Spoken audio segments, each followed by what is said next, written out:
Hello दोस्तों, नमस्कार। आज की वीडियो संविधान सभा एवं भारतीय संविधान से रिलेटेड है, यानी कि constitute assembly and Indian constitution से संबंधित है। आज की वीडियो में हम संविधान सभा के निर्माण से लेकर और जो संविधान सभा जहां तक बना वहां तक हम सारी डेटें और कौन कौन इनके अध्यक्ष रहे, कैसे जो है संविधान का निर्माण हुआ, कितने दिन संविधान को बनने में लगे, आज की वीडियो में हम सब कुछ कवर करने वाले हैं। तो बने रहिए हमारे साथ वीडियो के अंत तक। चलिए वीडियो को स्टार्ट करते हैं। भारत में संविधान सभा के गठन का विचार वर्ष 1934 में पहली बार एम.एन. राय ने रखा। किसने रखा? तो भारत में जो संविधान सभा का गठन यानी कि किसने सोचा, तो एम.एन. राय ने सबसे पहले यह सोचा कि भारत में क्या होना चाहिए, एक संविधान होना चाहिए जो कि जिससे जो है भारत हमारा उसके अधीन चले। फिर है राय भारत में वामपंथी आंदोलन के प्रखर नेता थे। तो राय साहब एम.एन. राय जो थे वो कौन थे? वो वामपंथी आंदोलन के नेता थे। इसके बाद है 1935 में क्या हुआ, यानी कि 1934 में उन्होंने सोचा और 1935 में देखते हैं क्या हुआ। तो 1935 में भारतीय राष्ट्रीय आंदोलन ने पहली बार भारत के संविधान निर्माण के लिए आधिकारिक रूप से संविधान सभा के गठन की मांग की। यानी कि 1935 में जो है क्या हुआ, इसमें जो है राष्ट्रीय कांग्रेस ने भी अपना जो है आधिकारिक रूप से संविधान गठन करने की मांग कर दी। इसके बाद है 1938 में क्या होता है। 1938 में भारतीय राष्ट्रीय कांग्रेस की ओर से पंडित जवाहरलाल नेहरू ने घोषणा की कि स्वतंत्र भारत के संविधान का निर्माण वयस्क मताधिकार के आधार पर चुनी गई संविधान सभा द्वारा किया जाएगा और इसमें कोई हस्तक्षेप नहीं होगा। यानी कि कितनी अच्छी बात पंडित जवाहरलाल नेहरू जी ने कही, घोषणा की कि जो हमारा संविधान होगा वह वयस्क मताधिकार के आधार पर होगा, यानी कि भारत में जो है मताधिकार होगा तभी जो है उस संविधान का निर्माण होगा। यानी कि जितने लोग भी, अगर ज़्यादा लोग मत कर रहे हैं तो हम संविधान का निर्माण करेंगे और उसमें किसी भी प्रकार का कोई हस्तक्षेप नहीं होगा। जिसको जो चाहेगा वह कर सकता है। इसके बाद नेहरू की मांग को अंततः ब्रिटिश सरकार ने सैद्धांतिक रूप से स्वीकार कर लिया। क्या किया? जो नेहरू जी ने मांग किया था कि भारत में वयस्क मताधिकार के आधार पर चुनी गई संविधान सभा किया जाए, तो उसको जो है ब्रिटिश सरकार ने स्वीकार कर लिया। इसे सन 1940 के अगस्त प्रस्ताव के नाम से जाना जाता है। क्या? जो मांग थी उसको स्वीकार करने को हम 1940 के अगस्त प्रस्ताव के नाम से जानते हैं। इसके बाद है 1942 में क्या होता है। सन 1942 में ब्रिटिश सरकार के कैबिनेट मंत्री सर स्टैनफोर्ड क्रिम्स तथा ब्रिटिश मंत्रिमंडल के एक सदस्य एक स्वतंत्र संविधान के निर्माण के लिए ब्रिटिश सरकार के एक प्रारूप प्रस्ताव के साथ भारत आए। कौन भारत आया? सन 1942 में सरकार के कैबिनेट मंत्री जो कि स्टैनफोर्ड क्रिम्स थे और ब्रिटिश मंत्रिमंडल का एक सदस्य एक स्वतंत्र संविधान के निर्माण के जो है अपना प्रस्ताव लेकर भारत आए।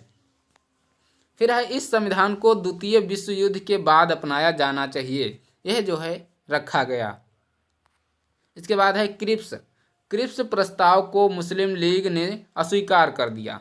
क्यों अस्वीकार कर दिया, चलिए देखते हैं। मुस्लिम लीग की मांग थी कि भारत को 2 स्वायत्त हिस्सों में बांट दिया जाए, यानी कि स्वतंत्र हिस्सों में जो है भारत को 2 हिस्सों में बांट दिया जाए जिनकी अपनी संविधान सभाएं हों। अंततः ब्रिटिश सरकार द्वारा भारत में एक कैबिनेट मिशन को भेजा गया। इस मिशन ने 2 संविधान सभाओं की मांग को ठुकरा दिया। क्या हुआ कि जो मुस्लिम लीग ने मांग की थी कि 2 स्वायत्त हिस्सों में भारत को बांट दिया जाए, उसको जो है कैबिनेट मिशन ने अस्वीकार कर दिया, यानी कि ठुकरा दिया। लेकिन उसने ऐसी संविधान सभा का निर्माण की योजना सामने रखी जिसने मुस्लिम लीग को काफ़ी हद तक संतुष्ट कर दिया। यानी कि क्या हुआ, मुस्लिम लीग था वह जो है संतुष्ट हो गया उनकी मांग से। इसके बाद आता है असेंबली, यानी कि संविधान सभा का निर्माण कैसे होता है। तो संविधान सभा यानी कि कॉन्स्टिट्यूएंट असेंबली संविधान सभा के सदस्यों का चुनाव प्रांतीय विधानसभाओं के सदस्यों द्वारा प्रत्यक्ष रूप से किया गया। क्या हुआ? चुनाव जो है प्रांतीय विधानसभाओं के सदस्यों द्वारा अप्रत्यक्ष रूप से किया गया। प्रांतों से प्रतिनिधियों की संख्या का निर्धारण प्रति 10 लाख की जनसंख्या पर एक प्रतिनिधि के हिसाब से किया गया। मतलब प्रत्येक प्रांत में जो है चुनाव का जो अप्रत्यक्ष रूप किया गया, उसमें क्या किया गया कि प्रत्येक जो है 10 लाख की जनसंख्या पर एक प्रतिनिधि खड़ा होगा, यानी कि 10 लाख जनसंख्या पर एक उम्मीदवार खड़ा होगा उस प्रांत से।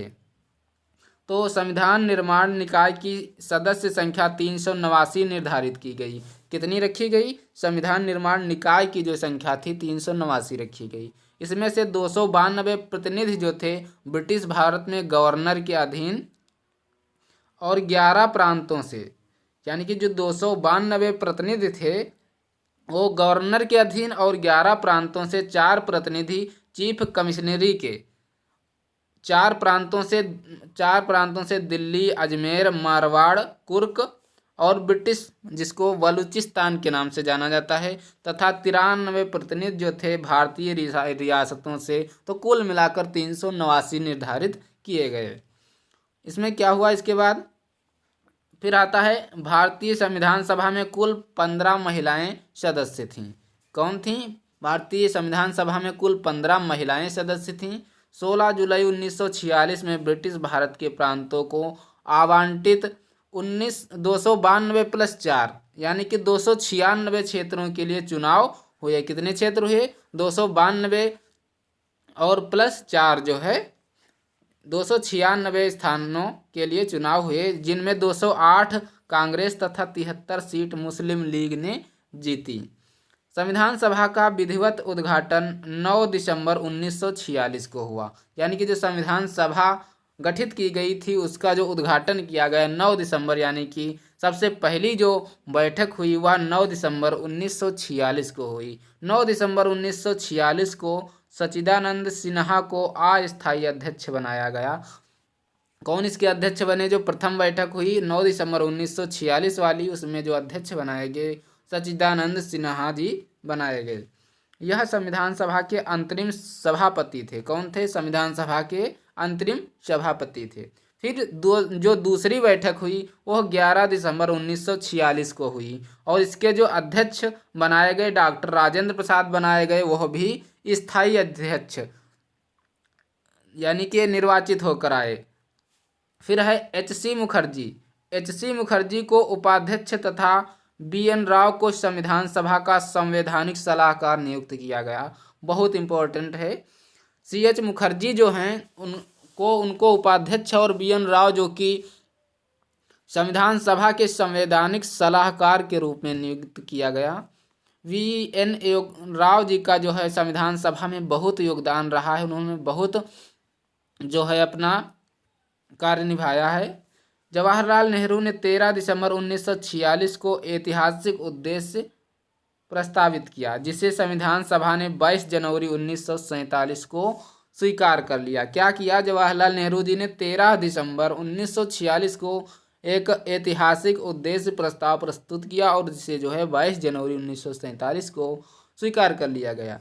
यह भारतीय संविधान की उद्देशिका बनी। भारत का संविधान का प्रारूप 2 साल 11 माह और 18 दिन में लिखित रूप में तैयार हुआ। अक्सर प्रश्न में आ जाता है कि जो भारत का संविधान है वह कितने दिनों में बनकर तैयार हुआ? तो 2 साल 11 माह और 18 दिन में हमारा भारत का जो संविधान है वह बनकर तैयार होता है। इसके बाद आता है भारतीय संविधान सभा की अंतरिम बैठक 24 जनवरी 1950 को होती है। कब होती है? 24 जनवरी 1950 को होती है। और भारतीय संविधान विश्व का सबसे बृहद संविधान है। क्या है? जो भारत का हमारा संविधान है वह विश्व, इस एक देश का नहीं बल्कि सारे विश्व का जो है सबसे बृहद लिखित संविधान है। भारत की संविधान सभा को 22 जुलाई 1947 को राष्ट्रीय ध्वज को अपनाया गया। क्या हुआ कि भारत की संविधान ने जो है 22 जुलाई 1947 को राष्ट्रीय ध्वज को अपनाया गया, यानी कि उसने कहा कि हमारे देश का एक राष्ट्रीय ध्वज भी होना चाहिए जो कि तिरंगा है। इसके बाद आता है संविधान सभा द्वारा गठित की गई समितियां कौन कौन सी थीं। अक्सर प्रश्न में आ जाता है कि committees of the constitution assembly, तो समिति, उसके बाद अध्यक्ष कौन थे उसके, तो नियम समिति जो थी उसके अध्यक्ष डॉक्टर राजेंद्र प्रसाद जी थे। संचालन समिति, संचालन कौन कर रहे थे, तो डॉक्टर राजेंद्र प्रसाद जी कर रहे थे। और प्रारूप समिति जो कि बहुत पूछा जाता है, तो डॉक्टर भीमराव अंबेडकर जी थे। इसके बाद आता है संघ संविधान समिति के सदस्य कौन थे, अध्यक्ष कौन थे, तो पंडित जवाहरलाल नेहरू जी थे। प्रांतीय संविधान समिति के अध्यक्ष कौन बनाए गए, तो सरदार वल्लभ भाई पटेल जी बनाए गए। रियासत समिति यानी कि देशी रियासतों से वार्तालाप कौन कर सकता था, डॉक्टर राजेंद्र प्रसाद जी, उन्हीं को जो है उस रियासत समिति का जो है अध्यक्ष बनाया गया। इसके बाद झंडा समिति, जो झंडा समिति थी उसका भी अध्यक्ष डॉक्टर राजेंद्र प्रसाद को बनाया गया, यानी कि डॉक्टर राजेंद्र प्रसाद का जो है हमारे संविधान निर्माण में काफ़ी योगदान रहा है।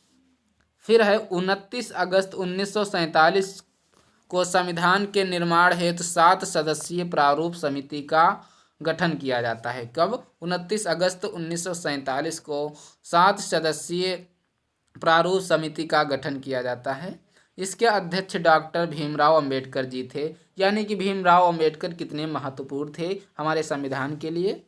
इसके बाद आता है महात्मा गांधी संविधान सभा के सदस्य नहीं थे। बहुत इंपॉर्टेंट प्रश्न है कि जो महात्मा गांधी हैं वो संविधान सभा के सदस्य नहीं थे। संविधान सभा के संवैधानिक सलाहकार वी.एन. राव ने अक्टूबर 1947 में संविधान का प्रथम प्रारूप तैयार कर दिया, जिसमें 243 अनुच्छेद एवं 13 अनुसूचियां थीं। कितने अनुच्छेद? सबसे पहले 243 अनुच्छेद और 13 अनुसूचियां थीं। प्रारूप समिति 4 नवंबर से 9 नवंबर 1948 को पुनः स्थापित हुई। इसके बाद आता है संविधान के प्रारूप के उपबंधों पर खंडवार विचार 15 नवंबर 1948 से 17 अक्टूबर 1949 के मध्य चला। इसके बाद है तीसरा वाचन, यानी कि जो तीसरी बैठक थी वह 14 नवंबर 1949 और 26 नवंबर 1949 के बीच चली। फिर है 26 नवंबर 1949 को संविधान सभा द्वारा निर्मित संविधान अंतिम रूप से स्वीकार कर लिया गया। कब स्वीकार कर लिया गया? तो 26 नवंबर 1949 को हमारा संविधान जो है अंतिम रूप से स्वीकार कर लिया गया। और इसीलिए हम 26 नवंबर को, प्रत्येक वर्ष 26 नवंबर को संविधान दिवस के रूप में मनाते हैं। इसके बाद है जिस पर 284 सदस्यों ने अपने हस्ताक्षर किए। कितने सदस्यों ने? 284 सदस्यों ने अपने हस्ताक्षर किए। और इस संविधान में 22 भाग 395 अनुच्छेद एवं 8 अनुसूचियां थीं उस टाइम पर। क्या थीं? 22 भाग 395 अनुच्छेद एवं 8 अनुसूचियां थीं। और संविधान सभा को बनाने में, जो संविधान के निर्माण में 2 वर्ष 11 माह 18 दिन का समय लगा था। इस दौरान कुल 12 अधिवेशन हुए। कितने? 12 अधिवेशन हुए। इसके बाद है संविधान के कुछ भाग जैसे नागरिकता, निर्वाचन, अंतरिम संसद आदि से संबंधित कुल 16 अनुच्छेद, जो कि अनुच्छेद 5, 6, 7, 8, 9, 60, 324, 366, 367, 379, 380, 388, 391, 392, 393 तथा 394 को 26 नवंबर 1949 को लागू कर दिया गया था, जबकि शेष अनुच्छेद 26 जनवरी 1950 को लागू हुआ। बहुत इंपॉर्टेंट है, आपको ध्यान रखना है। जो 16 अनुच्छेद थे उनको तो हम 26 नवंबर को ही लागू कर दिए थे, यानी कि जिस दिन संविधान बना था, संविधान का निर्माण हुआ था, उसी दिन से, पूर्ण रूप से जब संविधान का निर्माण हो गया था उसी दिन से हमारे 16 अनुच्छेद लागू कर दिए गए थे। लेकिन जो शेष अनुच्छेद बचे थे उनको 26 जनवरी 1950 को लागू हुआ। इसी दिन को हम गणतंत्र दिवस के रूप में मनाते हैं। प्रत्येक वर्ष जो है हम 26 जनवरी या गणतंत्र दिवस मनाते हैं। फिर है 42वें संविधान संशोधन अधिनियम 1976 के द्वारा इसमें समाजवादी, पंथ निरपेक्ष एवं अखंडता शब्द जोड़े गए। आपको ध्यान रखना है, बहुत इंपॉर्टेंट प्रश्न है, यहाँ से प्रश्न बनता ही बनता है। 42वें संशोधन में क्या हुआ था? 42वें संशोधन 1976 में जो संविधान था उसमें समाजवादी, पंथ निरपेक्ष एवं अखंडता शब्द जोड़े गए थे। प्रस्तावना को न्यायालय में परिवर्तित नहीं किया जा सकता है, ऐसा प्रावधान है। यानी कि प्रस्तावना जो है उसको न्यायालय से परिवर्तित या प्रवर्तित नहीं किया जा सकता है। इसके बाद है सर्वोच्च न्यायालय ने केशवानंद भारती बनाम केरल राज्यवाद 1973 ईस्वी में कहा कि प्रस्तावना संविधान का अंग है, इसलिए संसद प्रस्तावना को संशोधित नहीं कर सकती। अब प्रस्तावना क्या है? प्रस्तावना जो है संविधान का अंग है, इसे संशोधित नहीं किया जा सकता है, ऐसा जो है कहा गया। तो यह थे संविधान से संबंधित कुछ महत्वपूर्ण तथ्य। आज की वीडियो में हमने जाना कि संविधान कैसे बना, कितनी समितियों का गठन हुआ, कौन कौन इसके अध्यक्ष थे, कौन कौन सी तिथियां महत्वपूर्ण रही, किनका जो है बहुत योगदान रहा, ये सब आज की वीडियो में जाना। अब जो हम वीडियो लेकर आएंगे वह जो है हमारी अनुसूचियों, अनुच्छेद एवं भाग से लेकर होगी। तो आज की वीडियो में इतना ही, मिलते हैं अगले वीडियो में अगले चैप्टर के साथ। तब तक के लिए जय हिंद, नमस्कार।